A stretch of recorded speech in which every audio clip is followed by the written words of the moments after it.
Murder suspect in custody tonight following an early morning stabbing on the south end of Bridgeport. Frank Recchia with this exclusive story.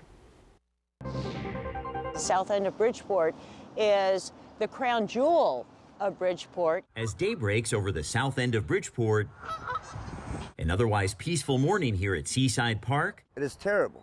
Provides quite a contrast to what police say took place in the parking garage under this apartment complex at 810 Atlantic Street, where emergency vehicles could be seen crowding the entrance for hours afterwards. So today we had a homicide. Bridgeport Police Lieutenant Chris LeMaine telling us it all began shortly after 4 o'clock in the morning when this man, 45-year-old Lawrence Blue of Bridgeport, allegedly stabbed a man to death. That victim later identified as 23-year-old Justice Hunter, also of the Park City, who police say was rushed to Bridgeport Hospital where he later died. I've never seen anything wrong over here.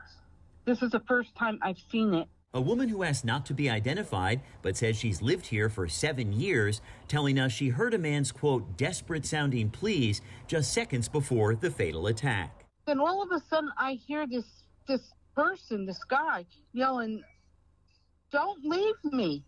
Come back, come back." And he was yelling, screaming on top of his lungs.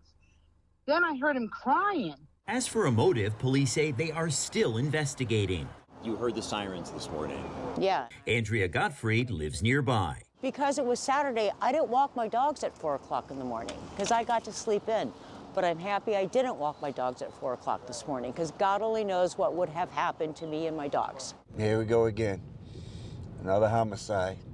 Sad. Bridgeport City Councilman George Cruz says he was heading to Seaside Park to see the Bridgeport Police Cadets March this morning, but instead passed right by the scene of the murder and ended up doing his least favorite part of this job. I don't see no end in sight. Surveying yet another crime scene right in the middle of his district. And I want to scream from the top of my lungs to yell out here to freaking stop this damn senseless violence. Police say they ended up arresting Blue in Stratford as a direct result of News 12 viewers who had seen his picture on our broadcast and called 911. Cruz, meantime, joining police in sending condolences to the victim's family. He says he hopes everyone will work together to end the violence. Stop hiding from the police and work with the police, damn it. In Bridgeport, Sad. Frank Recchia, News 12, Connecticut. Police say Blue is being held on $1 million bond, due in court on Monday.